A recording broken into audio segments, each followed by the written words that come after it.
नमस्कार मित्रांनो, आज आपण पाहणार आहोत असे उपाय जे केल्यास आपल्या घरातली सर्व दरिद्री निघून जाईल आणि आपल्या घरातली सर्व कामे सुरळीत होतील. चला तर मग पाहूया काय आहे ते उपाय. 1.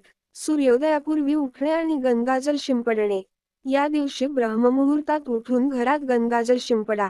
याने घरातलं निगेटिव्ह एनर्जी दूर होतं आणि लक्ष्मी स्थिर होते.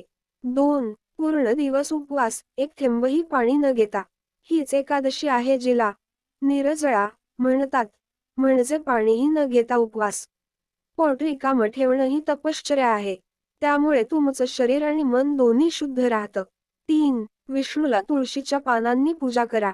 घरातल्या शांत कोपऱ्यात विष्णूच्या मूर्तीसमोर तुळशीचे 5 किंवा 11 पानं अर्पण करा आणि विष्णू सहस्त्रनामाचं पठण करा.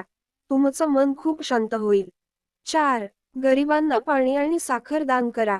एक पितळेचा किंवा मातीचा घागरा घ्या. त्यात गार पाणी, साखर आणि पुदिना टाका आणि कोणत्याही गरीब व्यक्तीस पाणी पाजलं तर तुम्ही स्वतःच्या पापाचं भार हलकं करता. 5. झोपडीवाल्यांना छत्री किंवा फळं दान करा. ज्यांच्याकडे काहीच नाही त्यांना एखादी छत्री, खरबूज किंवा कांद्याचं पाणी द्या. त्यांची कृती तुमच्यावर दुपटीने परत येते. 6. एका तांब्याच्या पात्रात लाल फुलं ठेवून संध्याकाळी दीप लावा. संध्याकाळी तांब्याच्या ताटात लाल फुलं, तुपाचा दिवा आणि कुंकू लावून विष्णूला नमस्कार करा.